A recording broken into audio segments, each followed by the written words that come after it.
Assalamualaikum warahmatullahi wabarakatuh. Alhamdulillah, wassalatu wassalamu ala rasulillah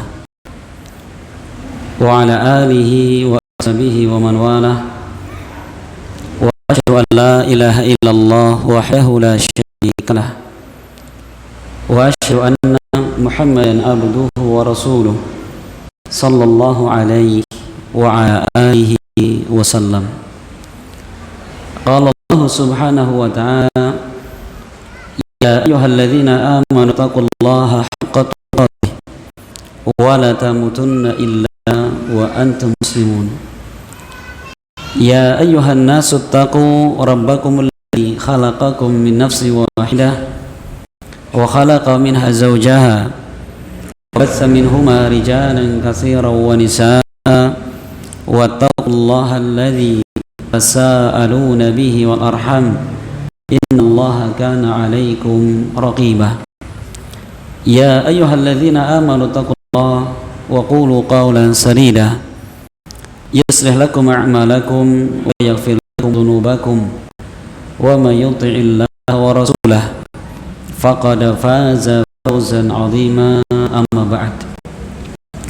Ma'asyiral muslimin wal muslimat, Bapak Ibu sekalian yang sangat kami muliakan, dan semoga Allah subhanahu wa ta'ala memuliakan kita semua, karena orang-orang yang paling mulia di sisi Allah subhanahu wa ta'ala adalah orang yang paling bertakwanya.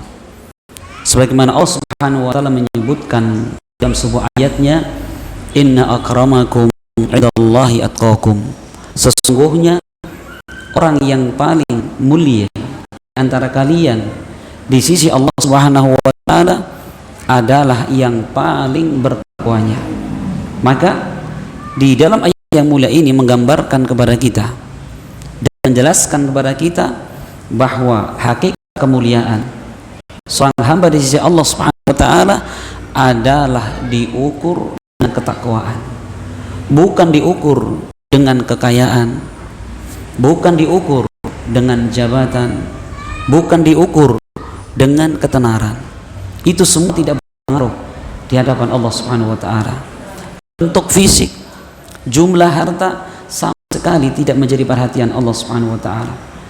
Maka Rasulullah sallallahu alaihi wasallam dalam sebuah hadis yang diriwayatkan Imam Muslim, datang dari sahabat Abu Hurairah, Rasul bersabda, innallaha la yanzuru ila suwarikum wa ila a'malikum walakin yanzuru ila qulubikum wa a'malikum.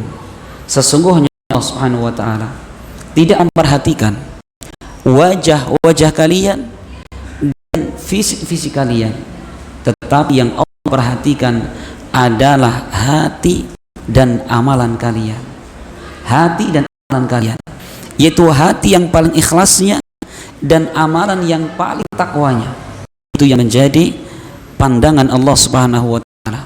Maka ma'asyiral muslimin wal muslimat rahimani wa rahimakumullah, hendaklah kita bersyukur kepada Allah tatkala Allah Subhanahu wa taala memudahkan kita semua untuk bisa beramal kebaikan, kita bisa beramal soleh, terlebih kita sedang berada di bulan Ramadan yang sangat mulia ini. Ma'asyiral muslimin wal muslimat rahimani wa rahimakumullah, saya diminta oleh panitia untuk menyampaikan suatu materi, yaitu tentang tugas kita sebagai manusia di alam dunia ini, yang tentunya ma'asyiral muslimin, manusia macam-macam ketika memahami makna tujuan hidup kita ini. Ada sebagian orang berpandangan bahwa hidup di dunia ini yang penting perut kenyang, ya, di bawah perut puas, itu tujuan hidup. Ada sebagian lagi mereka punya pandangan bahwa hidup ini yang penting terkenal, yang penting tenar, ya, dianggap tujuan hidup.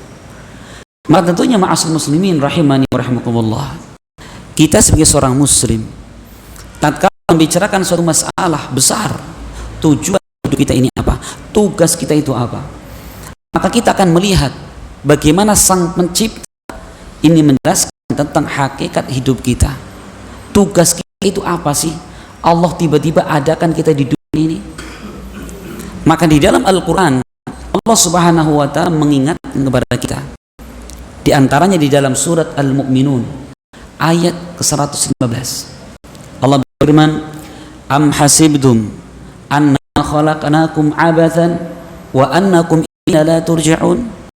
Apakah kalian menyangka kami menciptakan kalian abath, main-main, tidak ada gunanya, dan kalian tidak akan kembalikan kepada kami? Jadi Allah mempertanyakan kepada kita, apakah kalian sangka kami ciptakan manusia ini tanpa tujuan yang pasti, ya main-main belaka? Tentunya bagi seorang mukmin, dia faham mustahil, tidak mungkin Allah ciptakan manusia begitu saja. Kemudian di dalam ayat yang lainnya Allah Subhanahu wa ta'ala juga sama di dalam surat Al-Qiyamah ayat 36. Allah berfirman, "Ayahsabul insanu ayyutraka sudah?"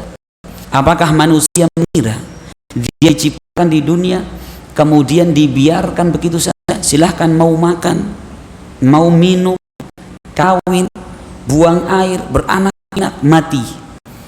Kalau itu kehidupan manusia, maka tidak ada bedanya dengan kehidupan hewani. Coba kita lihat sekalian, hewan embek ya dulu tidak ada, bapak ibunya kawin, hamil, terlahirlah cempe makan, kenyang, buang air, tidur, besar, disembelih, mati. Ya, kalau kehidupan manusia seperti itu, maka tidak ada bedanya kehidupan manusia ini dengan kehidupan hewani. Ya, Al-Imam Syafi'i kalau beliau menafsirkan ayat tadi, yaitu ayahsabul insanu ayyutraka sudah, apakah manusia mengira dia diciptakan kemudian Allah tinggalkan, dibiarkan begitu saja? Imam Syafi'i mengatakan la yu'mar wa la yunha, tanpa diperintah dan tanpa dilarang, tidak mungkin. Melainkan Allah ciptakan manusia dalam bentuk yang paling bagus, ya manusia ini Allah ciptakan dalam bentuk yang paling bagus. Walaqad khalaqnal insana fi ahsani taqwim. Sungguh kata Allah, kami ciptakan manusia dalam bentuk rupa yang paling bagus. Makanya sebagus-bagusnya hewan masih kalah dengan gantengnya sejelek-jeleknya manusia. Ya Pak ya, makanya marah kalau ada orang bilang, "Mas, jenengan sing paling ganteng deh." GR Pak, sekebun binatang. Saiki Pak. Ya, ada orang bilang, "Mas, ngene Mas. Apa Mas? Jenengan jen paling ganteng nomor 1, tapi sekebun binatang." Kira-kira, oh awas Srikaya sembarangan gitu. Kenapa? Karena tidak mau. Mereka samakan kita dengan hewan. Ya, beda sekali. Maka Allah sebutkan di situ, Allah setelah menciptakan manusia dalam bentuk yang paling bagusnya, maka tidak mungkin Allah biarkan begitu saja, melainkan Allah perintahkan kepada mereka dan Allah larang. Nah, Bapak sekalian, kalimat itu tercakup dalam satu firman Allah Subhanahu wa ta'ala tentang tujuan inti untuk apa Allah ciptakan kita ini. Di dalam surat Az-Zariyat ayat ke-56 Allah sebutkan, "Wa ma khalaqtul jinna wal insa illa liya'budun." Kata Allah, dan tidaklah aku ciptakan jin dan juga manusia melainkan dengan satu tujuan, yaitu agar mereka beribadah kepadaku. Kata Allah Subhanahu wa ta'ala. Berarti Allah menentukan cuma satu tujuan Allah ciptakan kita dan jin, cuma apa? Satu, beribadah kepadanya. Maka Bapak sekalian, tujuan inti ini jangan pernah kita lupakan. Jangan pernah kita terlantarkan. Kenapa? Karena ketika Allah sudah terangkan kepada kita tujuan inti kita beribadah, kemudian kita mau melupakan atau sok-sok lupa, maka di hari kiamat kelak, perhatikan, dia adalah orang yang paling merugi. Dia adalah orang yang paling merugi Bapak sekalian. Kenapa? Karena dia meninggalkan tujuan inti yang Allah ciptakan kita. Maka Allah sebutkan di dalam surat Al-Asr, surat yang sudah kita hafal, surat yang sering kita baca. Allah berfirman, wal asri innal insana lafi khusrin, yang artinya demi masa, sesungguhnya manusia, sungguh kata Allah, mereka berada pada kerugian. Bapak sekalian, saya akan sedikit terangkan tentang besarnya ayat ini. Allah mengatakan, Allah bersumpah yang pertama demi masa. Tidaklah Allah Subhanahu wa ta'ala bersumpah dengan sesuatu melainkan karena setelahnya ini perkara yang sangat penting. Karena sumpah di dalam bahasa Arab itu maknanya adalah untuk menekankan dan menguatkan tentang sesuatu yang akan Allah terangkan. Satu. Yang kedua, Allah sebutkan sesungguhnya manusia, innal insana. Kalau kita belajar bahasa Arab, inna harfu taukid, ada huruf yang menunjukkan penguatan, yang kalau kita artikan sungguh manusia itu. Lafi, lam, kata para ulama dari situ lamut taukid, yang mananya adalah juga sungguh. Khusrin, pada kerugian. Allah menunjukkan, jadi kalau kita kumpulkan, Allah bersumpah, Allah datangkan dengan inna taukid, Allah datangkan dengan lamut taukid, ya, Allah datangkan di situ tiga penguat. Artinya sungguh dan sungguh seluruh manusia berada pada kerugian. Ustadz, kok dikatakan seluruh manusia? Iya, karena para ulama ketika menjelaskan al-insan, alif lam di situ, alif lam istighraq, maknanya adalah umum, seluruh manusia tanpa terkecuali, laki-laki, perempuan, tua, muda, ganteng, tidak ganteng, kaya, miskin, masuk dalam ayat ini. Mereka berada pada kerugian. Semua manusia rugi. Maka Allah kecualikan illal ladzina amanu. Siapa yang tidak merugi? Melainkan orang-orang yang beriman. Wa amilus shalihat, dan orang beramal saleh.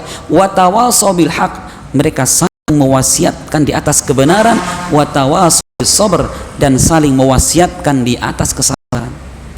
Bapak sekalian, hanya dengan 4 perkara ini, iman, amal saleh, saling menasihatkan di atas kebenaran, dan nasihat di atas kesabaran, orang-orang yang akan beruntung mereka. Selain mereka, apa kata Allah? Lafi khusrin, sungguh berada di atas kerugian. Ya Bapak sekalian, kenapa? Karena mereka lupa atau melupakan terhadap tugas ini dari Allah Subhanahu wa ta'ala, diciptakannya kita semua. Jangan pernah kita lupa Bapak sekalian, ya, maka jangan pernah kemudian hidup kita ini keluar dari tujuan inti kita. Pak Ustadz, berarti kalau seperti itu orang usah pada kerja, nang masjid baik, maca Al-Quran, sholat, puasa, apa gitu? Maka jawabannya tidak Bapak sekalian. Betul, sholat, baca Al-Quran, sedekah, puasa, itu bagian daripada ibadah. Betul, ibadah yang sangat utama.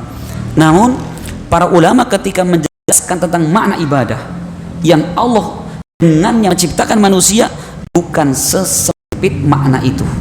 Betul ibadah, ya, tapi makna ibadah kata para ulama maka disebutkan di dalam Kitabul Ubudiyah. Syekhul Islam mengatakan yang namanya ibadah itu, ya, belum sebelumnya Imam At-Tabari, Imam At-Tabari di dalam tafsirnya ketika belum menjelaskan makna ibadah, belum mengatakan, dan juga Imam Qurtubi, aslul ibadati at-tadhallulu wal khudu', pokok dari seorang beribadah kepada Allah at-tadhallul, yaitu seorang menghinakan diri, wal khudu', dan merendahkan diri di hadapan Allah Subhanahu wa ta'ala. Ya, itu makna ibadah. Itu secara bahasa adalah seorang hamba dia menghinakan diri di hadapan Allah, dia tidak ada kesombongan. Di hadapan Allah merasa kecil, kerdil, dan lemah. Ya, makanya dalam kita ibadah kepada Allah itu apa? Utamakan ibadah hati, yaitu kekhusyuan, ketundukan, rendahan diri. Makanya kalau kita ibadah, hadirkan hati.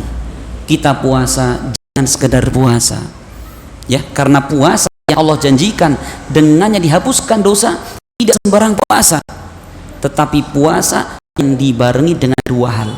Ya, Rasul mengatakan dalam hadis diriwayatkan Bukhari Muslim, Rasul mengatakan, man shama ramadhana imanan wa ihtisaban ghufira lahu ma taqaddama min danbi. Barang siapa berpuasa di bulan Ramadan, bukan sembarang puasa. Puasa itu imanan wahtisaban, dikarenakan iman. Yang mendorongnya, yang melatar belakanginya iman dan mengharapkan pahala. Dia harus seperti itu. Maka akan diampunkan dosa-dosa yang telah lalu.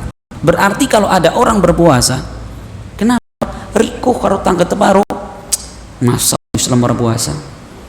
Masa aku anak nggak puasa? Nggak enak sama mertua, calon mertua. Kalau itu tujuannya ada manfaat kita berpuasa, ya maka bapak sekalian, puasa itu yang ada ketentuannya. Apa itu? Itu puasa yang dilakukan karena iman dan mengharapkan pahala. Rasul ketika menyebutkan ibadah tarawih, ini pun ibadah yang Allah menjanjikan akan dihapuskan dosa-dosa. Dan hadis yang sama datang dari Abu Hurairah, diriwayatkan Bukhari Muslim, Rasul bersabda, "Man qama ramadhana imanan wahtisaban, ghufira lahu ma taqaddama min dhanbihi." Siapa berdiri salat tarawih di malam Ramadan dikarenakan iman dan mengharapkan pahala, maka akan terhapuskan dosa-dosa yang telah lalu. Teman-teman sekalian, dengan iman mengharapkan pahala, ya. Jadi jangan kemudian kita sholat yang penting akeh tanpa kita memperhatikan bagaimana kekhusyuan, bagaimana tumakninah di dalam kita sholat. Rasulullah SAW pernah suatu ketika beliau duduk di masjid, tiba-tiba ada seorang lelaki, dia sholat cepat sekali sholatnya, digambarkan para sahabat seperti ayam matuk jagung, tewak tewuk, tewak tewuk, tewak tewuk, gitu ya. Begitu selesai sholat dari Nabi, assalamualaikum ya Nabi, waalaikumsalam. Rasul mengatakan, "Sholli fa innaka lam tusolli." Sholat lagi kamu, karena kamu tadi belum sholat. Sholat lagi sampai selesai salam dan Nabi, assalamualaikum ya Nabi, waalaikumsalam. Mas, sholat lagi. "Sholli fa innaka lam tusolli." Sholat lagi karena tadi kamu belum sholat. Diulang lagi sholatnya sampai salam lagi. Datang Nabi, assalamualaikum Nabi, waalaikumsalam. Kata Rasul, sholat lagi kamu karena kamu belum sholat. Dia mengatakan, ya Rasul, saya tidak bisa lebih baik daripada ini. Apa kata Rasul? Duduk sini. Idza kumta fi salatin fakum hatta yatma'inna qa'iman. Kata Nabi, jika kamu berdiri untuk sholat maka takbirlah, ya. Kemudian kita berdiri sampai tegak dalam berdiri. Istilah kita tumakninah.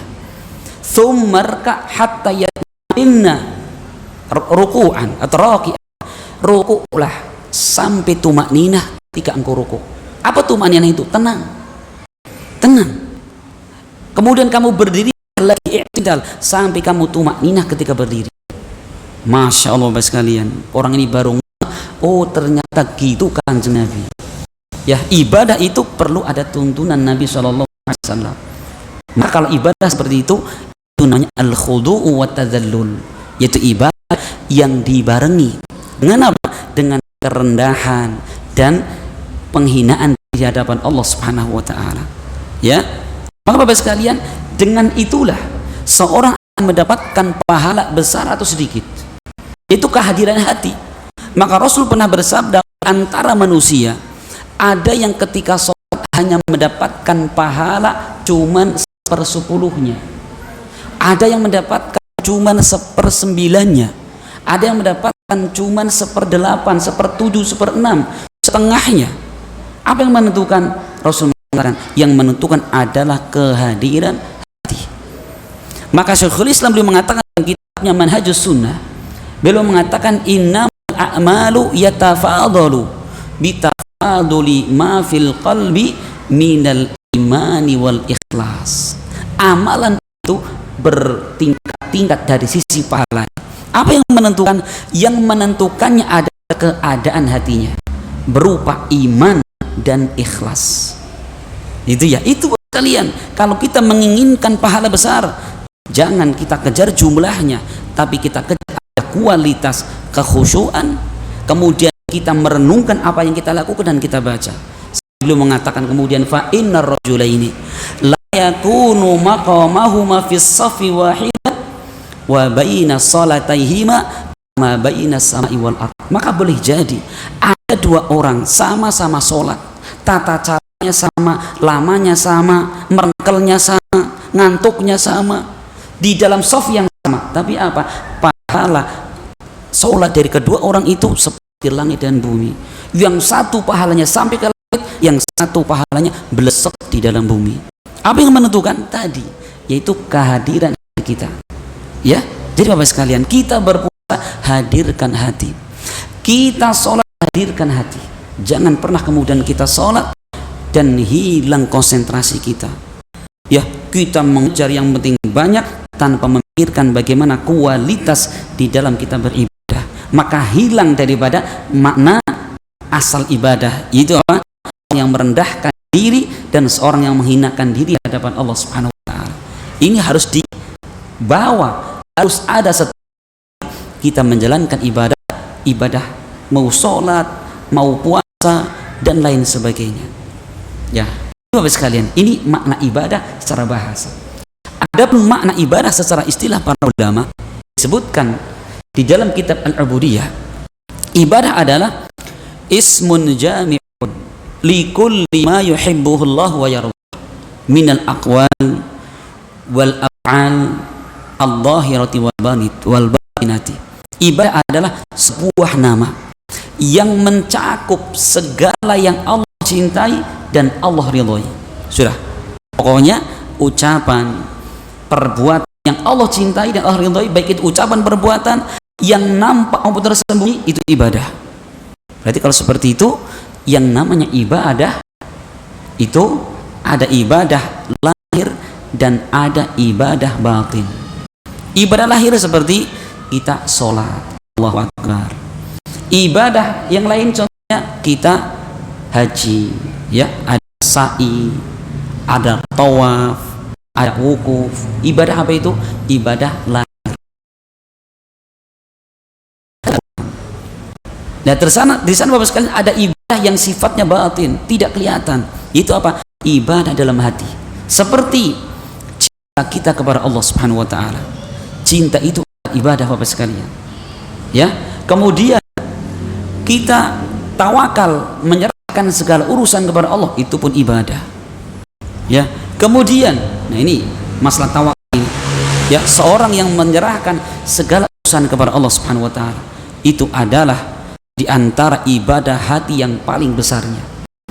Rasulullah SAW pernah menyebutkan Bapak sekalian tentang di hari kiamat kelak ada manusia dari kalangan kaum muslimin yang mereka akan masuk surga langsung tanpa dihisab, tanpa dihitung amalannya dan tanpa disiksa. Siapa mereka? Rasul menyebutkan di dalam sebuah hadis diriwayatkan Bukhari Muslim, datang dari sahabat yang mulia Abdullah ibn Abbas. Rasul pernah bersabda kepada Abdullah ibn Abbas, "Uridat ayal umam, fara'aitun nabiyya wa ma huwa ar-rahad, wan nabiyya wa ma huwa ar-rajul wa rajulan, wan nabiyya wa laysa ma'hu ahad." Kata Rasul, suatu ketika ditampakkan umat-umat yang sangat banyak sekali. Ya, maka kata Rasul, aku melihat saat itu ditampakkan Allah Subhanahu wa taala ada seorang nabi. Di hari kiamat kelak pengikutnya cuma antara 3 sampai 10. Bertahun-tahun, ribuan tahun berdakwah, yang ikut cuma 3 sampai 9, kurang 10. Ada lagi nabi kata Rasul yang pengikutnya cuma 2. Nabi yang ikut di belakangnya cuma 2. Ada nabi lagi pengikutnya cuma 1. Bahkan kata beliau, wan nabiyya wa laysa mu'ah, ada lagi nabi ya sampai dia mati tidak punya pengikut sama sekali. Oh, berarti dakwahnya nabi gagal? Bukan. Dakwah nabi itu berhasil. Karena kata para ulama, keberhasilan dakwah itu tidak dilihat dengan jumlah pengikutnya, tapi keberhasilan dakwah itu dilihat dengan cocok tidaknya dia di dalam berdakwah. Kemudian kata Rasul, ditampakkan kepadaku sekelompok orang yang banyak sekali, kelihatan hitam dari jarak jauh. Fadhalantu annahum ummati, aku kira itu umatku. Faqilali, maka Jibril mengatakan kepadaku, hada Musa wa qaumuh, ini adalah Musa dan kaumnya. Kemudian fa idza ra'aitu sawadan, tiba-tiba aku lihat lagi sekelompok orang yang banyak sekali. Faqilali, maka diucapkan kepadaku, ya Muhammad, hadihi ummatuka, ini adalah umat wahai Muhammad, wa ahum sab'una alfan yadkhuluna jannata min ghairi hisabin wal adab. Bersama dengan kelompok yang banyak ini ada lagi 70.000 manusia yang mereka akan masuk surga tanpa dihisab, tanpa dihitung amalannya, dan tanpa disiksa. Habis itu Rasul pergi masuk ke rumahnya. Para sahabat mereka bincang-bincang, ini kira-kira siapa ini? Orang beruntung sekali masuk surga langsung tanpa dihisab, tanpa merasakan siksa Allah Subhanahu wa taala. Maka kemudian Rasul pun datang di tengah para sahabat dan mengkabarkan siapa mereka ini. Rasul menyebutkan sifatnya mereka, tidak sebutkan fulan, pak ini, bu ini, tidak. Rasul menjelaskan siapa sifat mereka. Apa kata Rasul? Mereka yang akan mendapatkan keutamaan tersebut, Rasul sebutkan ada 4 sifatnya. Humul ladzina la yastarqun wala yaktawun wala yatatayyarun wa ala rabbihim yatawakkalun. Kata Rasul, mereka adalah orang-orang yang tidak minta ruqyah. Apa ruqyah? Ruqyah itu dibacakan Al-Quran. Kenapa dia tidak meminta? Karena saking tawakalnya kepada Allah, tidak minta pertolongan kepada manusia, murni dia minta kepada Allah Subhanahu wa taala. Ini yang pertama, tidak pernah minta di ruqyah. Yang kedua kata Rasul, wala yakta'un, mereka tidak minta dikai. Kai itu adalah pengobatan dengan cara dicelupkan besi panas, sakit, kemudian manasin besi sampai membara panas, diletakkan tempat yang sakit. Ya, itu perkara yang diperbolehkan. Cuman apa? Kalau dia melakukannya bahkan minta kepada orang lain, ini menghilangkan keutamaan masuk surga langsung.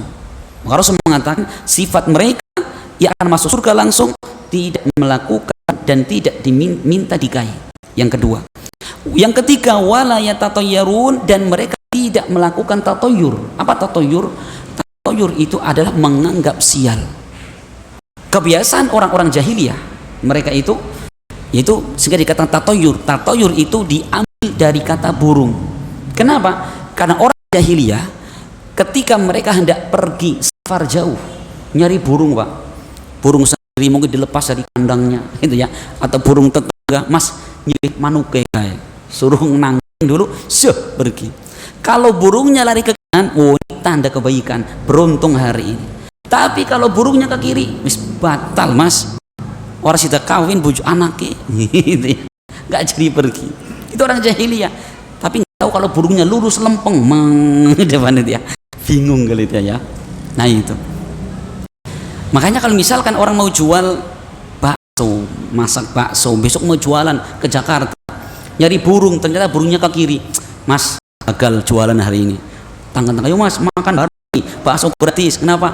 Manuknya mengkibe, gagal jualan. Besok bikin lagi kupat tahu mau jualan, ternyata burungnya ke kiri lagi, nggak ada jualan. Itu keyakinan jahiliyah, Bapak sekalian. Maka para ulama ketika menyebutkan makna tatoyur ini, menganggap sial, itu macam-macam. Ada orang menganggap sial dengan bulan-bulan tertentu, dengan suara-suara tertentu, dengan melihat sesuatu, ini bakal terjadi musibah misalkan, ya, nggak boleh. Di zaman jahiliyah mereka punya 1 bulan, ya, yaitu 1 bulan yang mereka dianggap bulan angker, bulan keramat, yaitu bulan Safar. Kalau kita bulan Safar, maka Allah mengutus Nabi SAW meluruskan akidah mereka. Rasul mengatakan la adwa wala tiyarata wala hula wala hamata wala safara. Di dalam Islam, kata Rasul, tidak ada yang namanya penyakit menular dengan sendirinya. Ya, la adwa wala tiyarah, dan tidak ada tatoyur, tidak ada anggapan sial tadi. Wala hula wala hamata, tidak ada memedi. Apa memedi di situ? Orang jahiliyah punya keyakinan, Pak, kalau orang gantung diri atau dibunuh secara zalim, nanti tulang belulangnya akan hidup, ganggu orang hidup. Lagi totolan mie goreng malam-malam di toel kupi tuing, wong wis mati. Itu kira jahiliyah, ya, mangkat sawah muput, tiba-tiba wong sing mati wingi kuping Mas, wong mati kabur gitu ya. Itu tidak ada dalam Islam Bapak sekalian. Ya, itu adalah warisan jahiliyah. Orang mati, kalau matinya tidak wajar, bunuh diri atau dibunuh, nanti tulang belulangnya pergi. Tapi orang Jawa nggak kalah. Kalau ada kunang-kunang ya, yang kuning-kuning itu, kukunya mati. Maning gue, jahiliyah persis. Nggak boleh kita yakini Bapak sekalian. Nggak boleh kita yakini. Apa? Warisan jahiliyah yang Rasul telah meluruskan, membersihkan keyakinan seperti itu. Gak ada dalam Islam itu Bapak sekalian. Tidak ada istilahnya apa ruh gentayangan. Sampai akhirnya bikin film si manis jembatan Ancol, wonge gundul. Masya Allah, tidak ada di dalam kamus Islam. Bapak Ibu sekalian, seperti ini.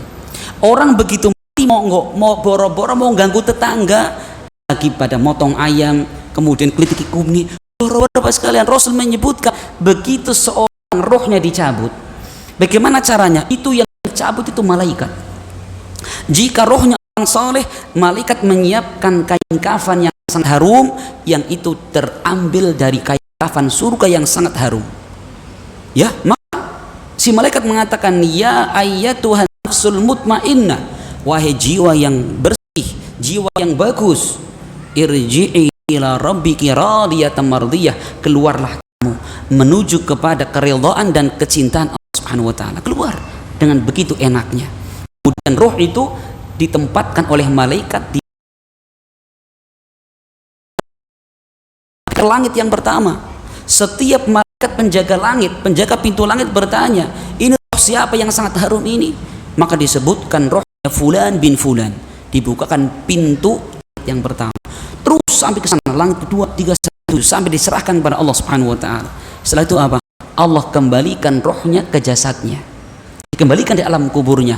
Kemudian datanglah dua orang malaikat, fayuqidanihi wa yas'alanihi. Malaikat ini mendudukan mayit tersebut, kemudian menanyai, hai mayit, man rabbuka, siapa sesembahanmu, wa madinuka, apa agamamu, wa man dinuka, dan siapa nabimu. Menjawab pertanyaan seperti Bapak sekalian bukan dengan dihafal, melainkan kata para ulama, melainkan dengan keyakinan yang sangat kuat. Dia tahu maknanya kalimat tiga ini.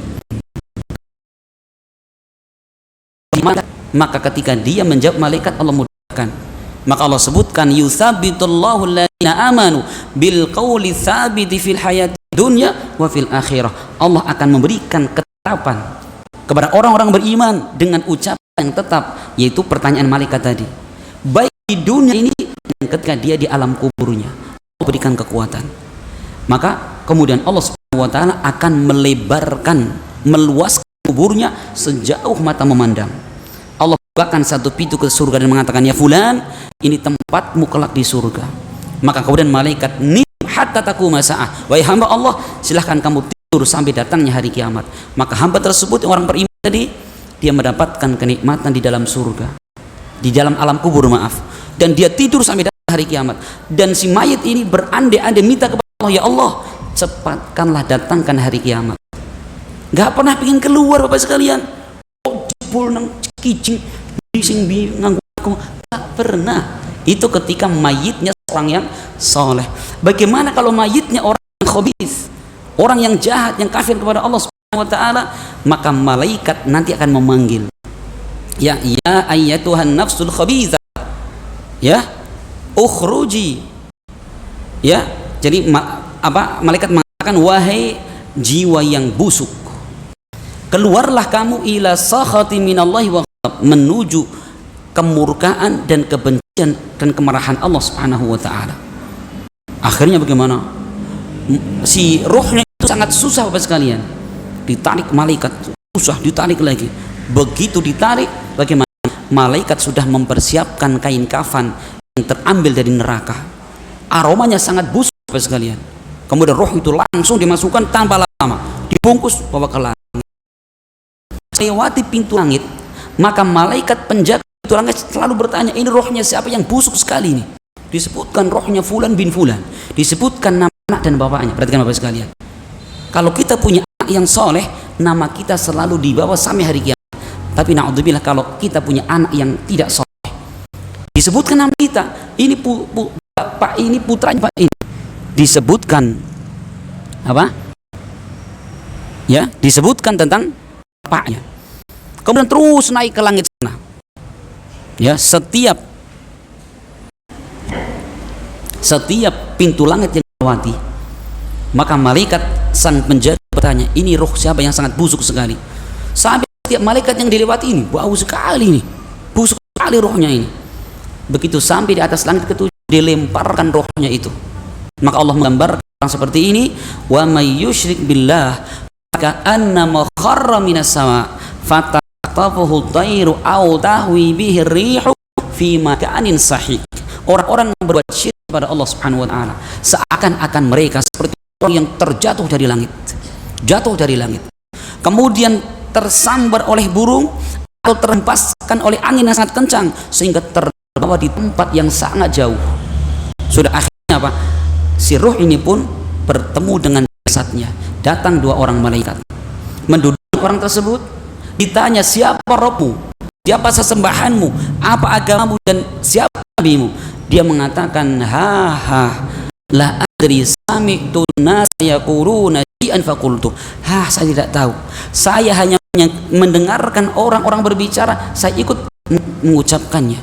Perhatikan Bapak sekalian, ini akibat ketika seorang beragama tidak dibangun di atas ilmu.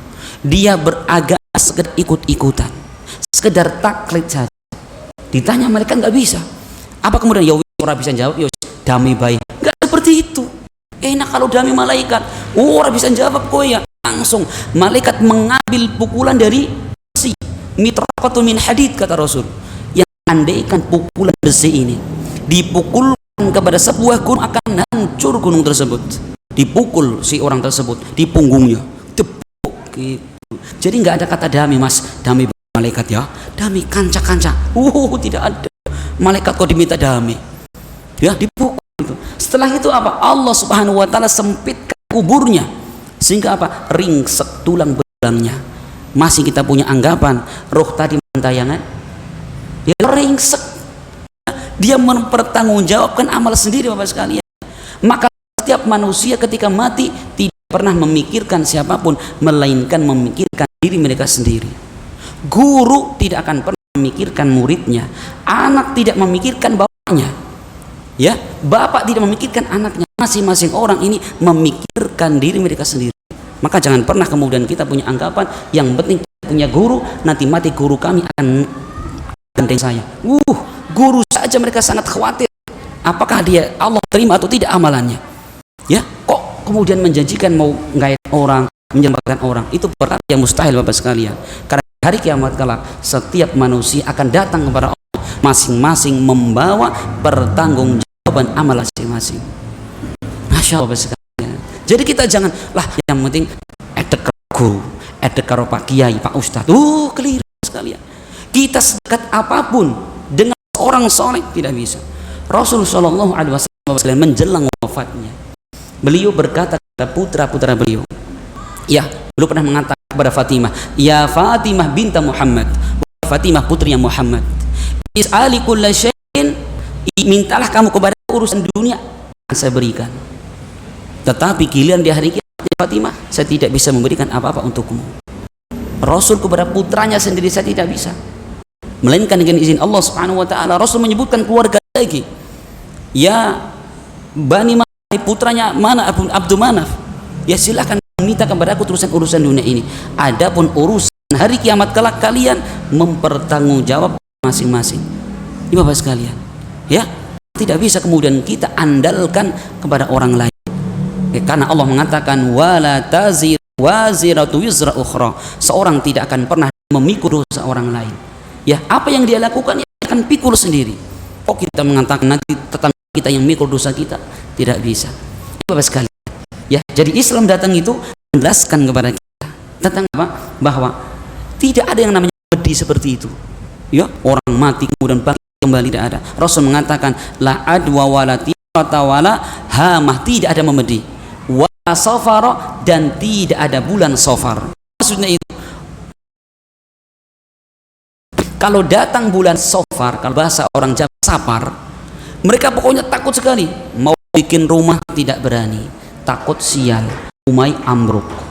Mau menikahkan anaknya takut bulan sial, keluarganya berantakan. Bulan Safar, kenapa? Mbok salah nyupiti, mbok potol kabeh gitu ya. Perhatikan, Rasul datang meluruskan akidah seperti itu. Tidak ada yang seperti itu. Ya, walahu walahamata. Ini Bapak sekalian. Nah, maka kita kembali.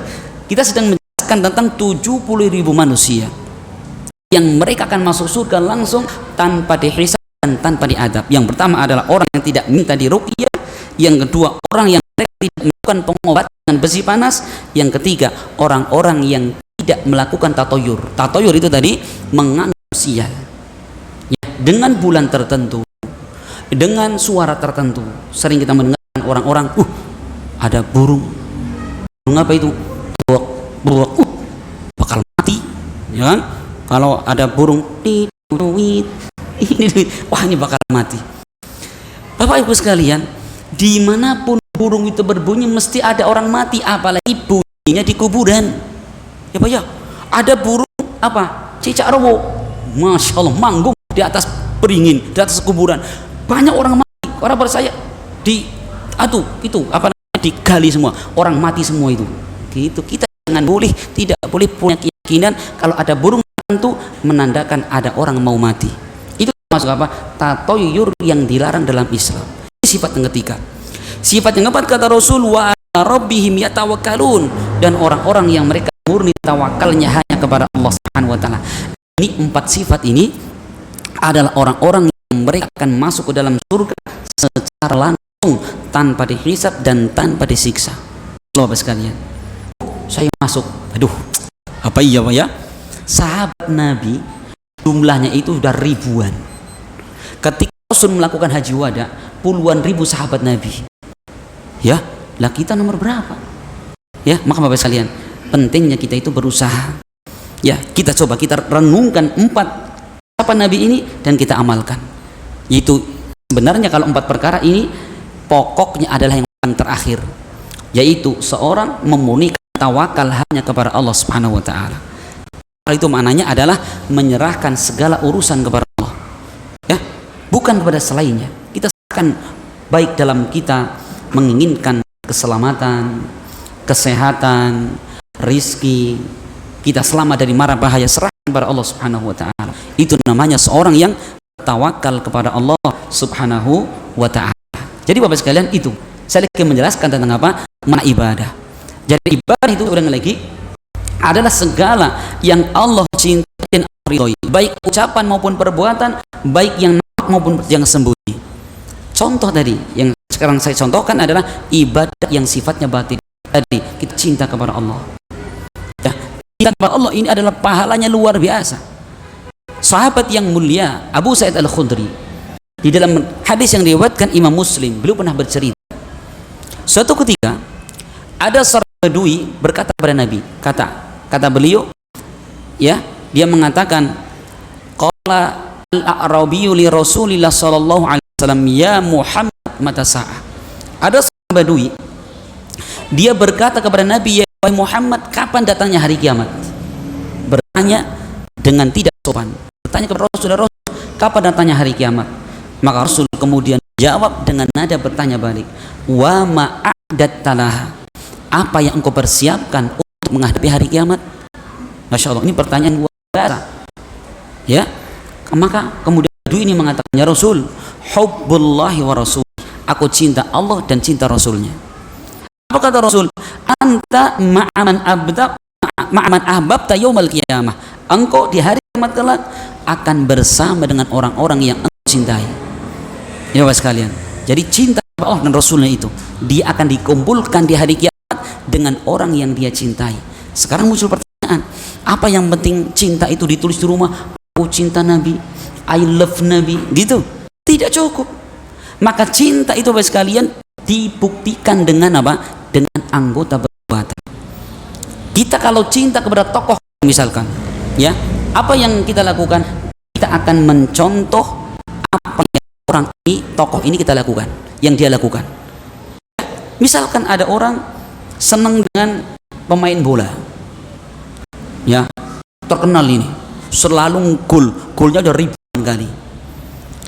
Kalau kita cinta kepada orang yang kita idolakan tersebut, kita potongan rambutnya mirip, nah ya, potong rambutnya melipit, gondrong,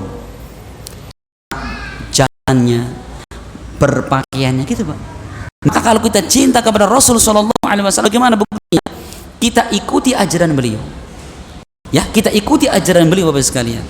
Bagaimana ibadah beliau, bagaimana keyakinan beliau, bagaimana tatkala beliau bermuamalah, berhubungan dengan manusia, jual belinya, sopan santunnya, akhlak beliau.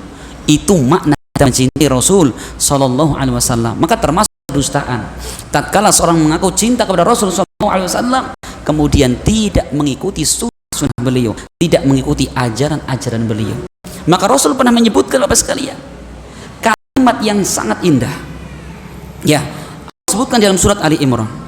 Allah mengatakan, qul in kuntum tuhibbunallaha fattabi'uni. Kata Allah, hai Rasul, ucapkan kepada orang-orang yang aku cinta kepada engkau, aku cinta kepada Allah. In kuntum tuhibbunallah, engkau betul-betul cinta kepada Allah, apa buktinya? Fattabi'uni, maka ikutilah aku. Kita mengikuti ajaran Nabi, itu bukti kita cinta kepada Allah dan Rasulnya. Itu ya. Nah, berarti kalau seperti itu, masya Allah, makna cinta di situ adalah kita kemudian diamalkan dengan mengikuti ajaran Nabi Sallallahu Alaihi Wasallam. Maka Rasul menjanjikan surga bagi orang-orang yang mengikuti beliau. Dalam sebuah hadis diriwayatkan Imam Bukhari, datang dari sahabat Abu Hurairah, Rasul pernah mengatakan, kullu ummati yadkhulunal jannah, setiap umatku pasti masuk surga. Senang Pak ya. Andekan titik itu, pokoknya sementing umat Nabi surga. Ternyata Rasul komah di situ. Komah. Apa komanya?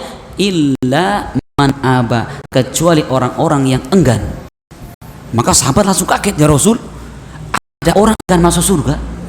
Padahal surga itu kita sudah tahu betapa indahnya. Ya, contoh sekalian bidadari surga. Bidadari surga. Rasul menyebutkan bidadari surga andai mereka ngintip Pak, ngintip baru itu. Bapak-bapaknya lagi sholat taraweh, tiba-tiba bidadari ngintip. Apa kata Rasul? Niscaya orang-orang yang melihat malaikat itu pengen langsung mati saat itu. Kenapa? Pengen ketemu dengan bidadari itu. Tuh. Belum lagi, Mas, ini Mas. Belum, baru melihat ini dia. Masya Allah. Langsung lepek-lepek para suami itu. Ya, kenapa? Lihat bidadari yang luar biasa. Itu baru yang namanya bidadari. Belum lagi, pokoknya kalau saya cerita bidadari, pokoknya orang bakal anas yang saking bagaimana kulit mereka, bagaimana mata mereka, bagaimana dada mereka, bagaimana pandangan mereka, pokoknya klip-klip tur luar biasa. Nggak bapaknya malah kepingin pada mati kabeh. Pengen sempat ketemu bidadari. Masya Allah sekalian ya. Jadi gitu. Surga ini aneh sekali, ada orang tidak mau masuk surga. Maka Rasul mengatakan, ternyata gampang masuk surga itu. Gampang, kata Rasul. Man ata'ani dakhala jannata wa man asani faqad aba. Siapa yang mentaatiku, dia akan masuk surga, dan siapa bermaksiat kepadaku, dialah orang-orang yang enggan mendapatkan surga. Masya Allah. Ustaz, sekarang bagaimana caranya kita mentaati Nabi? Belajar. Lah itu, kita tahu ini ajaran Nabi, ini bukan cuman satu caranya Bapak sekalian, belajar sunnah-sunnah Nabi, belajar ajaran Nabi Sallallahu Alaihi Wasallam. Tanpa kita belajar nggak ngerti mana larangan Nabi, mana perintah Nabi. Gak bisa kita, dan kita tidak akan bisa memilih. Kita anggap itu adalah suatu ibadah, kita anggap itu adalah ajaran Nabi, ternyata itu yang Rasul larang. Apakah kira-kira mengantarkan kita ke surga? Tidak, mengantarkan kita ke dalam neraka. Maka Bapak sekalian, kunci utamanya adalah kita mempelajari ajaran Nabi Sallallahu Alaihi Wasallam. Bapak Ibu sekalian yang sangat kami muliakan, mungkin ini sedikit yang bisa kita sampaikan. Semoga bermanfaat dan semoga kajian ini ya menjadikan buka semangat kita semua. Terlebih kita sedang berada di akhir bulan Ramadan, yang tentunya ini adalah hari-hari penentu baik buruknya kita di dalam kita beribadah di bulan Ramadan ini. Yang menentukan adalah di 10 terakhir. Semoga bermanfaat, dan semoga Allah Subhanahu wa taala menjadikan amalan kita ini sebagai pemberat timbangan amal kebaikan kita di sisi Allah Subhanahu wa taala, dan semoga Allah Subhanahu wa taala menjadikan ilmu yang kita dapatkan ilmu yang bermanfaat, ilmu yang dapat kita amalkan di dalam kehidupan sehari-hari. Mohon maaf atas segala kekurangan, dan saya ucapkan terima kasih wa jazakumullah khairan atas segala perhatian. Subhanallahumma bihamdik asyhadu an la ilaha illa anta astaghfiruka wa atubu ilaik. Assalamualaikum warahmatullahi wabarakatuh.